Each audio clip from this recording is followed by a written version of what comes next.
So my first question is, what is it that leads to results? Action. Action. So the singular thing that leads to results is action. Yeah.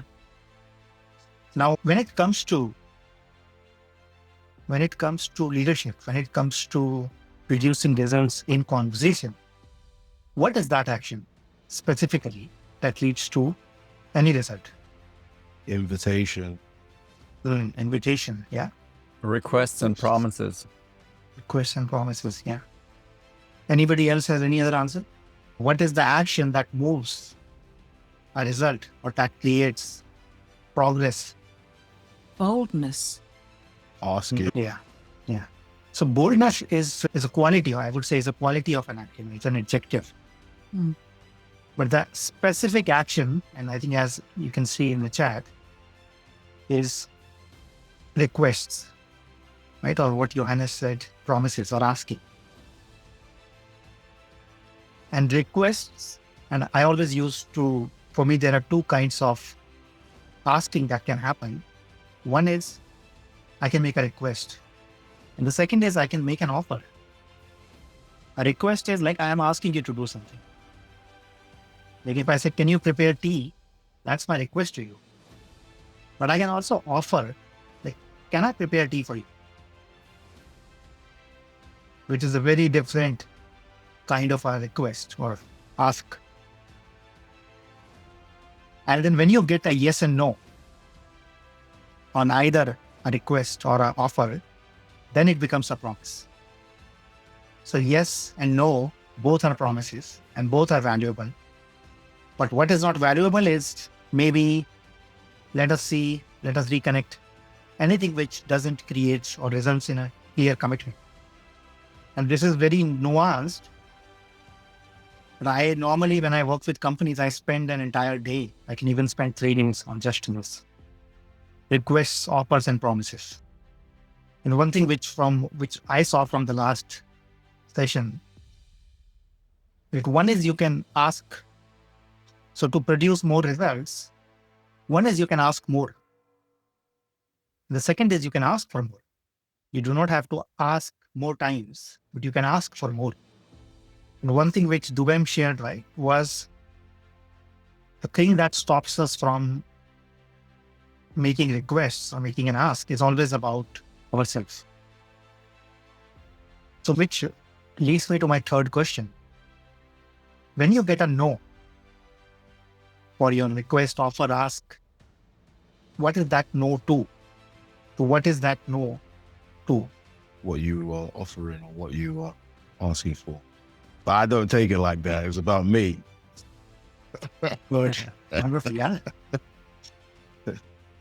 Yeah, that's a no to Give you. me the Yeah. right answer and I'll give you the real answer. That's what. Yeah. That's a no to the offer of the request, right? As Johannes and Sapa has shared. What else? To the possibility. The possibility. There are no right and wrong answers, but I would like to share an interpretation that has served me well in what is a no to. For me today, a no to my request is not a no to me, which has been the case for a big part of my life.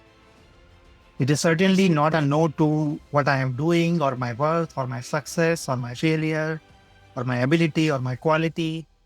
It is certainly not a no or even a question mark on that, which has also been the case for most of my life.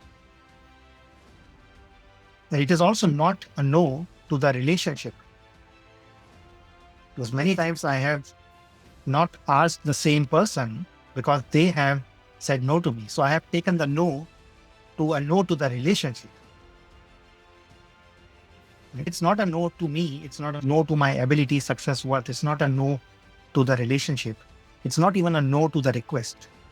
It's only a no to that request, to that person at that point of time.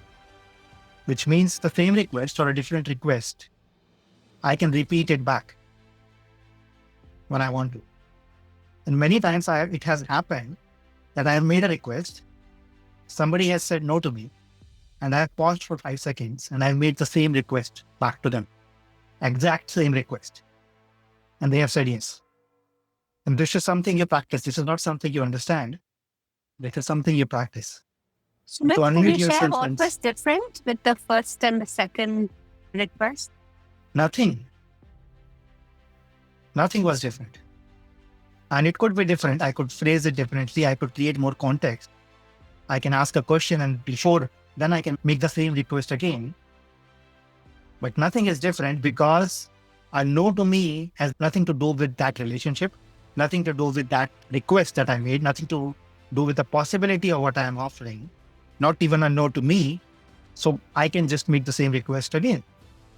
If somebody said no to me and I'm pausing because what I'm doing is I'm basically listening to these stories in my own mind.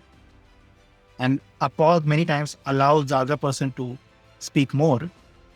But then I would say, like, are you sure? Let me repeat myself. Maybe something was not clear. So let me repeat myself. And I repeat the same request again. And either they say yes or they ask for some clarification. Now, the flip side of this is, right, because the no doesn't mean anything, the yes also doesn't mean anything. So what has also happened is people have saying yes to me. Now, if no is defeat, if no is failure, if no is rejection, then yes is success, right? Yes is validation. I want to latch on to that. Now, if I loosen that hold, somebody is saying yes to me, and normally I am still repeating the same request back to them. Like, I want them to say yes 3 times. So if somebody says yes to me, I am double checking with them. Like, are you absolutely sure you understand? Is there anything that can come in the way of this yes turning into a no tomorrow? And I'm having them repeat the yes 3 times. And what I am listening for is commitment. Especially when I'm giving an homework, when I'm sharing something for them to come back to me. I want to be sure that their yes, first of all, for me, my listening, it is a commitment. It is not just a word yes. And that they listen to their yes as a clear commitment as well.